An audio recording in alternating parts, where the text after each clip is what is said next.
કેમ છો વિદ્યાર્થી મિત્રો? મને આશા છે કે તમે બધા ઘણા ખુશ જ હશો. આજે ધોરણ 11 નું જે બધાને ઘણું તકલીફ કરે એવું ચેપ્ટર છે, પણ આજે એને એકદમ સરળ ભાષામાં સમજવાનું છે, જેનું નામ છે રેડોક્સ. રેડોક્સ એટલે શું? તો સૌથી પહેલા તો તમે 10મા ધોરણમાં ભણ્યા હશો કે જે રાસાયણિક પ્રક્રિયામાં ઓક્સિડેશન અને રિડક્શન બંને એક સાથે થતું હોય તો તેવી પ્રક્રિયાને રેડોક્સ કહેવાય. તો જોઈએ મિત્ર, અહીંયા ઝીંકના અંદર ઓક્સિજન છે નહીં, ઓક્સિજન ઉમેરાયું માટે આને કહેવાય ઓક્સિડેશન. કોપર ઓક્સાઇડમાં ઓક્સિજન હતો, દૂર થઈ ગયો માટે આને કહેવાશે રિડક્શન. ડન ને મિત્રો? અને હવે આગળ વધીએ ધોરણ 11 માં કે ઓક્સિડેશન આંક શોધવાનું. શું શોધવાનું? ઓક્સિડેશન આંક. અહીંયા લખ્યું છે કે ઓક્સિડેશન આંકમાં વધારો થાય. તો વધારો કઈ રીતે થાય? તો જોઈએ મિત્રો, ઝીંકનો ઓક્સિડેશન આંક અહીંયા 0 હતો અને અહીંયા આગળ +2 મળે છે. તો 0 માંથી +2 થયો, મતલબ 2 નો વધારો. પરંતુ શેમાં વધારો થયો મિત્રો? ઓક્સિડેશન આંકમાં. શેમાં વધારો થયો? ઓક્સિડેશન આંકમાં. તો યાદ રાખજો ઓક્સિડેશનની નવી વ્યાખ્યા. જે રાસાયણિક પ્રક્રિયામાં ઓક્સિડેશન આંકમાં વધારો થતો હોય તો એને ઓક્સિડેશન કહેવાય, અને જ્યાં ઓક્સિડેશન આંકમાં ઘટાડો થતો હોય તો એને રિડક્શન. આ બે અલગ અલગ રીતે વ્યાખ્યાઓ આપેલી છે, જેનું અહીંયા નિર્દેશન આપેલું છે. જ્યાં હાઇડ્રોજન પણ દૂર થતો હોય એવું પણ તમે ત્યાં ભણીને આયા. રિડક્શનમાં હાઇડ્રોજન ઉમેરાય, ઓક્સિડેશન આંકમાં ઘટાડો થાય, ઓક્સિજન દૂર થાય, આ બધી રિડક્શન. પણ આપણે એક જ યાદ રાખવાનું, કારણ કે બંને એકબીજાના કેવા વિરોધી, કન્ફ્યુઝ થઈ જવાય. એના કરતાં ઓક્સિડેશન યાદ રાખો, બીજું ઓટોમેટિક યાદ રહી જશે. રેડી ને? ઓકે. સૌથી પહેલા વાત કરી કે રેડોક્સ કોને કહેવાય? તો જે રાસાયણિક પ્રક્રિયામાં ઓક્સિડેશન અને રિડક્શન બંને એક સાથે થતા હોય તો આવી પ્રક્રિયાને રેડોક્સ કહેવાય. અને હવે ઓક્સિડેશન આંકના આધારે કઈ રીતે નક્કી કરવું, તો ઓક્સિડેશન આંક કઈ રીતે શોધવા, તો એના માટે જરાક નિયમો છે. કેવા નિયમો છે? જરાક જ. તો શાંતિથી નિયમો સાંભળજો.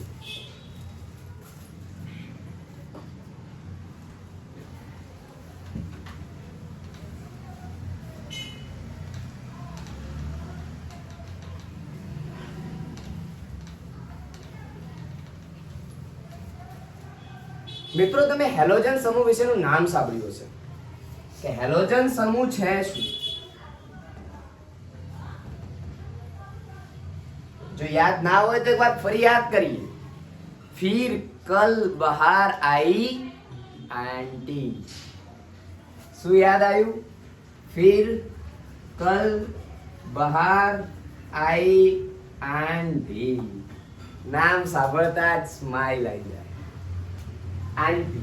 પણ ધ્યાન ત્યાં નથી આપવાનું. ધ્યાન અહીંયા આપવાનું છે કે આ 17મા સમૂહના જે તત્વો છે આ દરેકનો ઓક્સિડેશન આંક -1 જોવા મળે છે. કેટલો જોવા મળે છે? -. ખાલી માત્ર ક્લોરીનનો અપવાદ થઈ જાય છે, કારણ કે ક્લોરીનનો -1 થી લઈ 7 સુધીના ઓક્સિડેશન આંક જોવા મળે છે.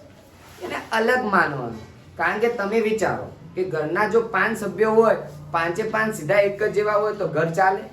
એક તો ટેઢું જુએ, બસ આખા સમૂહમાં એક તો ટેઢો હોય. રેડી ને? આવું હોય તો જ શક્ય બને, તો જ મજા આવે ફેમિલીમાં, નહીતર મજા આવે નહીં. આ સમૂહના ઓક્સિડેશન આંક યાદ રહી જશે. તમે આલ્કલી ધાતુ શબ્દ સાંભળ્યો?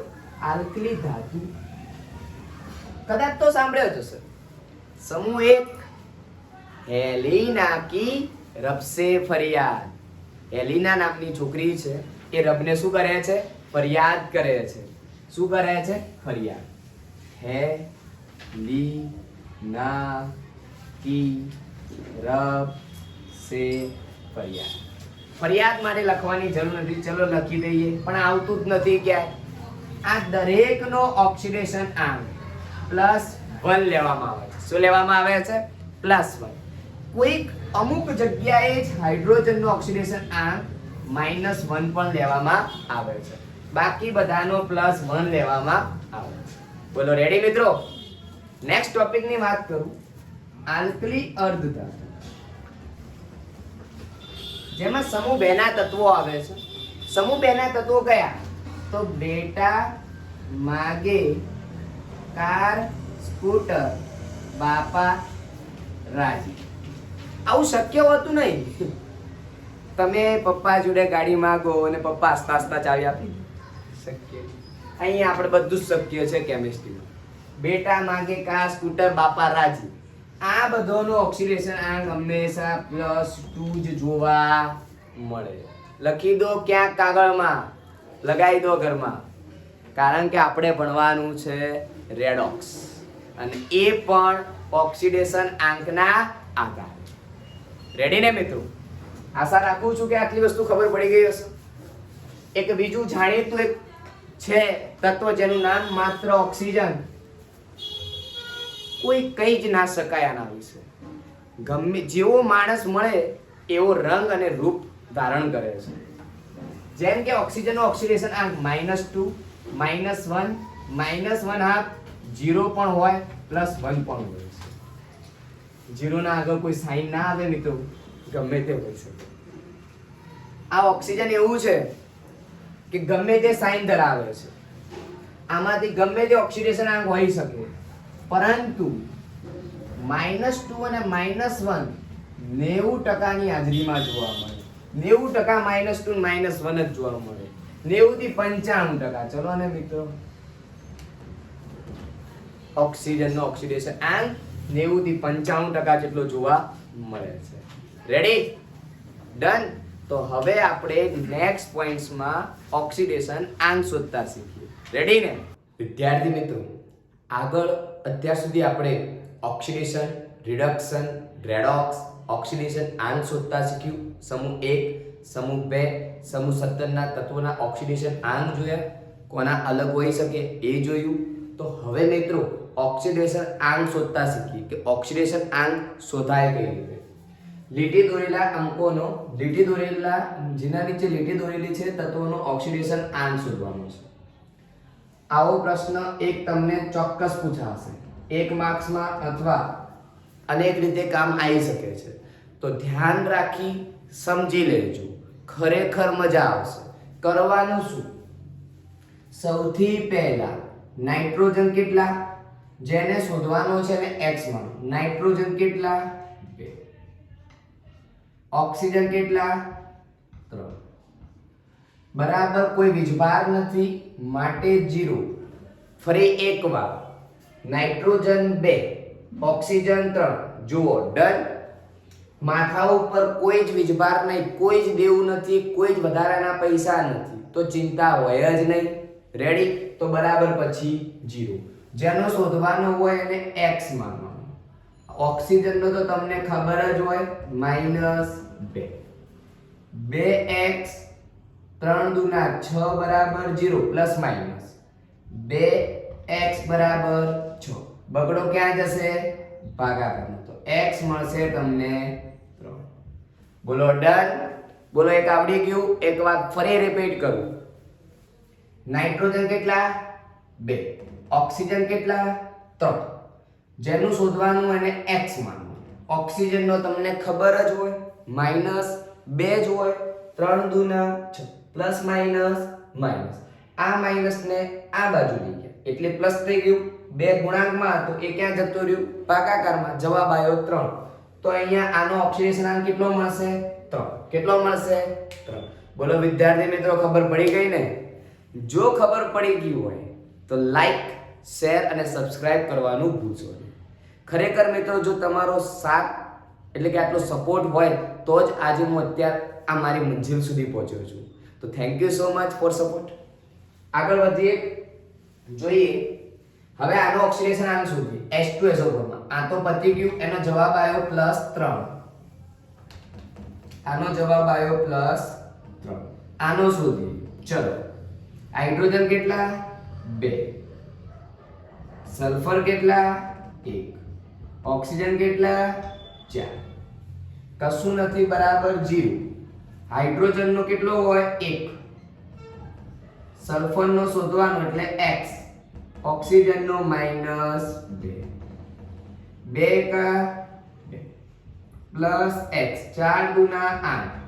8 માંથી 2 જાય તો 6 બરાબર ની પેલી બાજુ જાય તો +6. બોલો આવડે? બોલો આવડે? હા કે ના? આવડે જ. ચિંતા કરવાની જરૂર જ ના હોય. રેડી ને? ચલો સલ્ફરનો કેટલો આવ્યો? +6.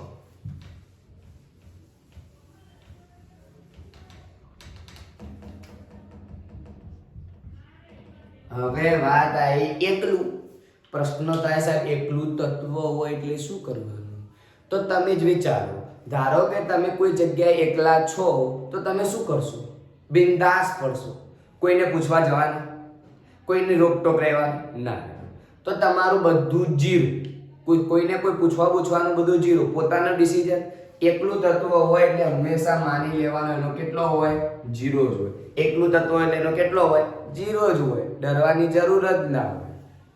Cu કાર્બન પણ 1, ઓક્સિજન પણ 1, માથા ઉપર કોઈ દેવું નહીં. કાર્બન 1 એનો શોધવાનો છે એટલે એને x માની લો. ઓક્સિજનનો -2, પેલી બાજુ જાય તો +2. ઓક્સિજનનો આવી ગયો, કાર્બનનો આવી ગયો +2. NO3 હા દેવું કર્યું. અને શું કર્યું? દેવું. આવું આવે એટલે યાદ રાખવાનું દેવું. આ બધું લખવાનું ના, મગજમાં સ્ટ્રાઇક કરવા માટે, યાદ કરવા માટે. એ દેવું પેલી બાજુ મૂકવું પડશે. યાદ કરો. નાઇટ્રોજન 1, ઓક્સિજન 2 બરાબર -1. જો આ -1 વીજભાર છે માટે એક જ લીટું છે માટે 1. જો -2 હોત તો અહીંયા 2 આવત. ભૂલતા નહીં મિત્રો, નહીં તો નહીં થાય. રેડી? નાઇટ્રોજનનો શોધવાનો એટલે એને x, ઓક્સિજનનું -2 અને આ -1. રેડી? 2 દુના 4 -1 તો આવશે +3. શું આવશે? x તમારો +3. તો નાઇટ્રોજનનો આવશે +3. HSO4 હાઇડ્રોજન કેટલા? 1. સલ્ફર કેટલા? 1. ઓક્સિજન કેટલા? 4. -1. હાઇડ્રોજનનો 1. સલ્ફરનો શોધવાનો એટલે x. -8 -1. 8 માંથી 1 જાય તો 7, પેલી બાજુ જાય તો 6. તો અહીંયા સલ્ફરનો કેટલો મળશે? 6. બોલો રેડી? ડન? બોલો હવે ફટાફટ કરું. જુઓ પોટેશિયમ હેલિનાકી કી આયો. પહેલા સમૂહનું તત્વ ઓક્સિડેશન આયન +1. મેંગેનીઝ 1 શોધવાનું x. ઓક્સિજન 4 ગુના 8 બરાબર 0. પેલી બાજુ જાય તો x બરાબર 7. બોલો 7 મળે? જેવું ફટાફટ થાય. એક વખત રીત કરી મગજમાં બેઠું એટલે દોડવા જ માંડે. ચિંતા કરવાની જરૂર જ ના હોય મિત્રો. રેડી ને? આગળ વધીએ. Mg. હા અહીંયા ધ્યાન રાખજો. બેટા માંગે Mg નો તો +2 પણ Mg કેટલા છે? 1. આયોડીન કેટલા? 1. 1 લખું? નહીં. કૌંસ બાર 2 છે એનો મતલબ કે કેટલા થશે? 2 આયોડીન. તો અહીંયા 2 આયોડીન. ઓક્સિજન 3 ગુના 6 થશે. રેડી? મેગ્નેશિયમનો +2 આના શોધવાના એટલે 2x - 12 બરાબર 0. 12 માંથી 2 જાય એટલે 10. 10 પેલી બાજુ જાય ભાગાકારમાં 2 એટલે x નો આવે તમારો આયોડીનનો અહીંયા 5 આવશે. કેટલો આવશે? 5. સોડિયમ શોધવાનો છે. આપણને તો ખબર જ છે તો એ જોઈએ. સલ્ફરનો કેટલો હશે? -2 બરાબર. તો 2x - 2 બરાબર 0. 2x બરાબર 2. x બરાબર +1. આવી ગયો +1. જુઓ બેટામાં હેલિનાકી પહેલા સમૂહનું +1. ડન. એબ્સોલ્યુટલી રાઈટ આન્સર તમારો. વીજભાર -2 આવ્યો. જુઓ અહીંયા સલ્ફર એટલે x.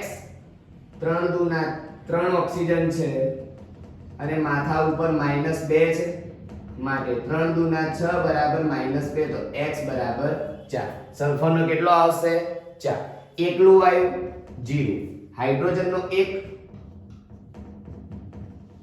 તો તો કાર્બનનો -4. બોલો ડન. બોલો મિત્રો, આવડે કે ના આવડે? કેટલું સરળ અને ફટાફટ થઈ જાય, એકદમ સરળ. તો વિદ્યાર્થી મિત્રો, આ ઓક્સિડેશન આંક શોધતા શીખવાય. ઘણી બધી પ્રેક્ટિસ કરજો, મગજના કોન્સેપ્ટ ક્લિયર કરજો. 100% નીટ JEE માં આનો પ્રશ્ન આવવાનો જ. રેડી ને? હવે આગળ એક નાનકડા ટોપિકની વાત કરવી છે, બરાબર? તો એમાં ઓક્સિડેશન કરતા કોને કહેવાય અને રિડક્શન કરતા કોને કહેવાય? રેડી? આવો પ્રશ્ન સ્વાધ્યાયમાં આપેલો છે.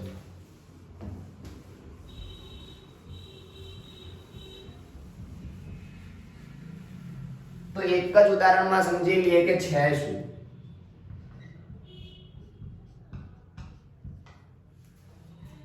તો zinc oxide plus hydrogen. Ready? Zinc નો ઓક્સિડેશન આ 0, અહીંયા +2, હાઇડ્રોજન નો અહીંયા +1, અહીંયા 0. રેડી મિત્રો?